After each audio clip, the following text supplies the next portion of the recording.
दिल्ली को देखिए, दिल्ली के बारे में। अब दिल्ली किस नदी के किनारे? यमुना नदी के किनारे। दिल्ली एक और किससे घिरा हुआ है? यूपी से। और दूसरी ओर घिरा हुआ है हाँ हरियाणा से। अब आप सबको पता है कि दिल्ली जो है किसी स्टेट की कैपिटल है कि हमारी नेशनल कैपिटल है? दिल्ली क्या है? नेशनल कैपिटल है। नेशनल कैपिटल है, ये सबको पता है। अब नेशनल कैपिटल होने की वजह से हर आदमी का एक सपना रहता है मेरा दिल्ली में एक घर हो जाए। दिल्ली में क्या हो जाए? घर। हालांकि फ्लैट बड़ी सस्ते मिलते हैं दिल्ली में। तो यहाँ दिल्ली में इतना ज्यादा क्राउड हो गया, इतना क्राउड हो गया कि दिल्ली का जो डेवलपमेंट अथॉरिटी है, दिल्ली डेवलपमेंट अथॉरिटी DDA, ये परेशान हो गया। दिल्ली की नगर निगम परेशान हो गई कि भाई लोग इतने लोग को रखा कहां से जाएगा।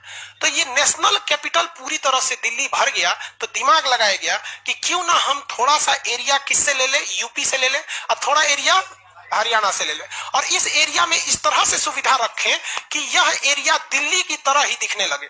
और इसमें जो है एकदम हूबहू सुविधा किसकी दी जाएगी? दिल्ली जैसे सुविधा दी जाएगी। तो ये एरिया कहलाएगा, मतलब ये भी नेशनल कैपिटल जो है इसके पास का एरिया। तो एरिया को रीजन बोलते हैं कि नहीं कहते हैं? रीजन नहीं समझते हैं? रीजन मतलब रीजन बहाना नहीं, ये हमारा रीजन है, ये क्षेत्र। रीजन मतलब क्या होता है? क्षेत्र।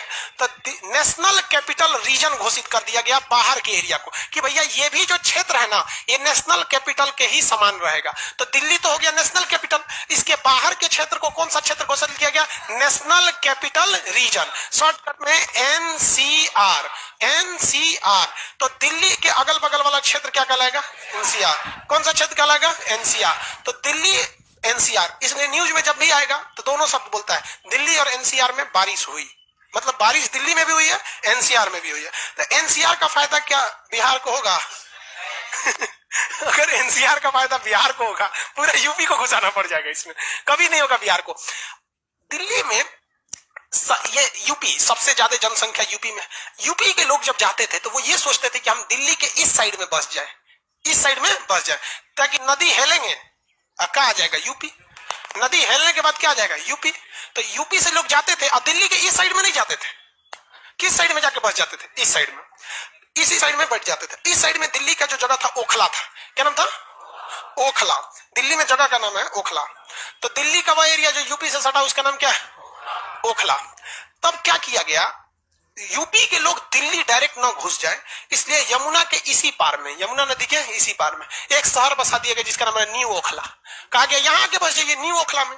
तो लोगों ने कहा कि हमारा लोल समझा है। क्या समझा है? लोल समझा। तो हमको बोल देगा कि ये ओखला है, ये न्यू ओखला, इधर आके बस जाओ। तो इस पर लालच दिया गया। तो न्यू ओखला में ना इंडस्ट्रियल भर दिया गया, इंडस्ट्रियल एरिया को बना दिया गया। यहाँ 2-4 को फैक्ट्री डाल दिया गया न्यू ओखला में, ताकि लोग यहाँ आए। तब भी लोग नहीं आ रहे थे, लोग जाके किसमें बस जा रहे थे? ओखला में, और ड्यूटी करके इधर आ जाते थे। तो बहुत डेवलपमेंट सोचा गया कि अगर यूपी बिहार के लोगों का अगर पलायन ओखला की ओर रोकना है तो ये जो न्यू ओखला का इंडस्ट्रीज है इसे हर हाल में बहुत ही ज्यादा डेवलपमेंट करना पड़ेगा। और ये डेवलपमेंट एक ऐसी अथॉरिटी को दे दिया जाए, अथॉरिटी को क्या कर दिया जाए? दे दिया जाए, जिसका 24 घंटा यही काम है, जो यही सोचे कि ये जो न्यू ओखला बनाया गया है यमुना के इस साइड में, यूपी के साइड में, इसमें इंडस्ट्रियल डेवलपमेंट कैसे होगा। जी जान लगा दो, इतना ना फैक्ट्री खोल दो कि लोग मजबूर हो जाए, कहे कि ना दिल्ली नहीं जाएंगे, यही ठीक है। और सड़क की कनेक्टिविटी इतनी बेहतरीन दे दो कि लोगों को लगे कि यार यहां से दिल्ली तो 10 मिनट का रास्ता है। तो यहां पर लोगों के विकास को इस अथॉरिटी ने रोक दिया, पूरी तरह से डेवलपमेंट कर दिया। अब लोग नोएडा इसमें ओखला ना जाके किधर रुक जाते थे? न्यू ओखला में। तो न्यू ओखला को शॉर्टकट में न्यू क्या बन गया? New Okhla industrial development authority. तो ये नोएडा शहर हो गया। अभी यूपी के ज्यादातर लोग कहां रहना चाहते हैं? नोएडा में। कहां रहना चाहते हैं? नोएडा में। तो इस तरह से ये नोएडा हो गया। नोएडा किस में आ जाता है? NCR। उसी तरह से यहां पे डेवलपमेंट करने के लिए हरियाणा में किसको आगे बढ़ा दिया? DLF कंपनी को दिया गया। उसने इतनी बिल्डिंगें बना दी, इतनी बिल्डिंगें बना दी। आप DLF का जाके देखेंगे, इतनी बिल्डिंग है वहां पर हरियाणा इसमें गुड़गांव में, जिसका कोई हद नहीं। अब लोगों को घर खरीदना है कितना में? 20 लाख, 30 लाख, 40 लाख में वेल फर्निश्ड वो घर देने को तैयार हो जाते हैं सब। मतलब आपको पता है पटना से सस्ता जगह आपको दिल्ली नोएडा में मिल जाएगा, पटना से सस्ता, और हर सुविधा। आप जिस अपार्टमेंट में रहेंगे उस अपार्टमेंट का अपना जिम है, अपना सिक्योरिटी गार्ड है, 20-20 तो सिक्योरिटी गार्ड रहते हैं सब, फायर से लेकर हर चीज अवेलेबल है, कोई टेंशन नहीं है, ना कोई झमेला है, सड़कें एक नंबर है, आराम से आ सकते हैं। तो इधर से डीएफसी को आगे लगा गया, गुड़गांव में रोक दिया गया, और इधर से नोएडा को बना के यहाँ रोक दिया गया। अब दिल्ली में थोड़ा बहुत क्या हो गया, विकास, मतलब जो भीड़ आती थी थोड़ा सा रुक गई, लेकिन धीरे धीरे ससुरा नोएडा भी भर गया। इतना ना डेवलप हुआ नोएडा में कि धीरे धीरे नोएडा भी भर गया। तो अब नोएडा को और बढ़ा के एक्सटेंशन नोएडा किया गया, फिर ग्रेटर नोएडा किया गया, और वो भी भर गया धीरे धीरे। अब दिल्ली को थोड़ा बहुत लेकिन राहत है, कोई भी आदमी जाता है तो नोएडा चला जाता है। इधर हरियाणा वाला सोचता है गुड़गांव में, प्रॉपर दिल्ली बहुत ही कंजस्टेड हो गई है। अब दिल्ली इतनी कंजस्टेड हो गई तो दिल्ली का शासन देखे कौन, तो इसमें 4 आदमी आ जाते हैं दिल्ली का शासन। एक सेंट्रल गवर्नमेंट अमित शाह के अंडर में आ जाती है दिल्ली पुलिस। दिल्ली पुलिस केजरीवाल के अंडर में नहीं है। दिल्ली में कोई भी घटना होती है इसके लिए जिम्मेदार कौन है, होम मिनिस्ट्री, केजरीवाल नहीं है, होम मिनिस्ट्री डिपार्टमेंट, क्योंकि वो गृह मंत्रालय के अंडर में आता है, राष्ट्रीय राजधानी क्षेत्र। दूसरा यहां आ जाता है स्टेट गवर्नमेंट, केजरीवाल। डेवलपमेंट के लिए जरूरी काम किसको उठाना है, स्टेट गवर्नमेंट को। एजुकेशन किसको उठाना है, स्टेट गवर्नमेंट। तीसरा नंबर आ जाता है नगर निगम, डीएमसी बोलते हैं ना, Delhi municipal corporation, MCD, municipal corporation of Delhi.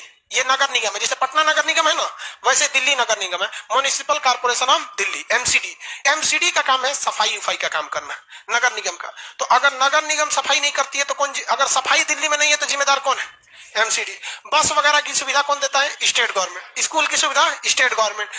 Corona वोरोना का इलाज के लिए स्टेट गवर्नमेंट। और फिर सेंट्रल गवर्नमेंट का भी अपना, बोलिए कोई दिक्कत। इसके बाद एक और समस्या आ गई कि दिल्ली में लोग जब आते थे घर खरीदने के लिए तो लफड़ा हो जाता था, एक जमीन को 5-5 आदमी बेच देता था। तो दिल्ली में क्या किया गया ना, जितनी जमीन उमीन का काम हो गया, बिल्डिंग उल्डिंग का काम, जमीन और बिल्डिंग संबंधित काम दे दिया गया दिल्ली डेवलपमेंट अथॉरिटी को। किसे दे दिया गया, दिल्ली डेवलपमेंट अथॉरिटी। अब दिल्ली में आप जमीन खरीदते हैं, कोई विवाद होता है तो आपसे कोई लड़ने ही नहीं आएगा, बस डीडीए में चले जाइए, कहिए हम ये जमीन खरीदे थे, देखिए पेपर मेरा, फलाना आदमी हमको डिस्टर्ब कर रहा है, वो डीडीए वाला आएगा, कौन रे, दाखिल खारिज तुम कराएगा, तुम्हारा जमीन है, ले चलो। 5 दिन बाद छोड़ेगा उसको तो अपने से टहल टहल चलेगा, समझ जाएगा मेरे पास का नहीं। टेंशन फ्री रहे दिल्ली। तो दिल्ली में 4 आदमी कंट्रोल कर रहा है दिल्ली को। 4 लेयर की सिक्योरिटी आप देखिए तो, एक central government, state government, MCD, DDA. DDA Delhi की जिम्मेदारी किसकी है, डीडीए, दिल्ली डेवलपमेंट अथॉरिटी। बेहतरीन काम करता है डीडीए। और इसमें डीडीए जो है, मेट्रो भी डीडीए को ही दे दिया गया है। मेट्रो जो है वो किसके अंडर में है, डीडीए के अंदर में, मेट्रो वगैरह ये सब में। अब ये डीडीए काम करती है। तो नोएडा देखा गया जैसे डीडीए आगे बढ़ने लगा, डीडीए ने इतनी बिल्डिंग बना दी दिल्ली में, बिल्डिंग खड़ा कर दी डीडीए ने। और सबको कहे भैया एक काम करो, तुम 20 लाख रुपए दो, 30 लाख दो, जरूरत के हिसाब से सबको घर देने लगा। तो दिल्ली में डीडीए ने बहुत बिल्डिंग बनाई, कुछ ऐसी भी बिल्डिंग बनाई जो आज तक नहीं बिकी है। तो नोएडा थोड़ा थोड़ा क्या होने लगा, बिखरने लगा, नोएडा का डेवलपमेंट कम होने लगा। तो भैया उत्तर प्रदेश सरकार काहे पीछे रहे, उन्होंने कहा एक काम करो, नोएडा डेवलपमेंट अथॉरिटी बना दो, एनडीए। अब दोनों में सचुरा कंपटीशन होता है। डीडीए सोचती है कि हम दिल्ली को स्वर्ग बना दें, और एनडीए सोचता है कि हम नोएडा को क्या करते हैं, स्वर्ग बना दें। इतना बेहतरीन दोनों में व्यवस्था है डीडीए और एनडीए इसमें। इसी तरह हर स्टेट गवर्नमेंट को एक अथॉरिटी बना देना चाहिए। इतना बेहतरीन ढंग से काम हो रहा होता है, तब जाके आपको दिल्ली लगता है कि बहुत अच्छा दिल्ली है। यहाँ पर नगर निगम सफाई कर रही है तो एक वोडको कोई कंपनी है, वुडको, उसे सड़क खोद के रख ले। और नगर निगम कर रही है कि सड़क खोद के पानी बिछाएगा पाइप, तब तो हम ऊपर से क्या करेंगे, सड़क बनाएंगे। लेकिन ना कोई मतलब ही नहीं है।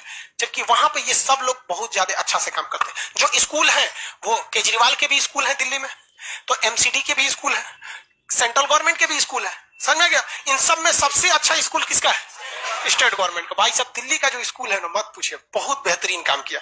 वहां शिक्षा मंत्री लोग भी पढ़े लिखे होते हैं, आतिशी हैं वहां पे शिक्षा, मनीष सिसोदिया, ये लोग सिसोदिया, आतिशी, तो पढ़े लिखे लोग हैं। शिक्षा को इन्होंने समझा है। और एक और रीजन है भाई साहब, दिल्ली के लोग भी पढ़े लिखे हैं। हमारे यहाँ लड़का जाता है ना, मेंटेलिटी देखिए, बेंच पे बैठेगा ना, टीचर नहीं आया ना तो कलम लेके बेंच पे गोजेगा, लाल रंग का बेंच को करिया कर देगा, वो गोज के रद्द कर देगा, और ना तो उस पर नाम लिख देगा, कोनो लड़की का नाम देखिएगा ना, कोनो सरकारी स्कूल में जाके दीवार पोत के रद्द कर ले। एक से एक काम करते हैं, समझोगे आप। आगे बढ़ जा। नोएडा, दिल्ली समझ में आ गया। दिल्ली में शेर शाह सूरी ने एक किला बनाया जिसका नाम पुराना किला या फिर उसको हम लोग किलाए कोहना के नाम से भी जानते हैं। दिल्ली के लाल किला जो है वो किसने बनवाया? शाहजहां। दिल्ली के लाल किला के सामने जमा मस्जिद वो जो बनाया किसने बनवाया? शाहजहां। तो दिल्ली को राजधानी कौन ले गया? शाहजहां। पहले राजधानी कहां थी? आगरा। आगरा से राजधानी दिल्ली कौन ले गया? शाहजहां। लाल किला किसने बनवाया? शाहजहां। जमा मस्जिद शाहजहां। अब देखिए लाल किला के सामने देखेंगे तो जमा मस्जिद। जमा मस्जिद की सीढ़ियों पे आपको दो ठो बाजार बहुत नाम सुने होंगे। एक मीना बाजार जिसमें राजा महाराजा शॉपिंग करने जाते थे, और उसके बगल में आजकल लगता है चोर बाजार।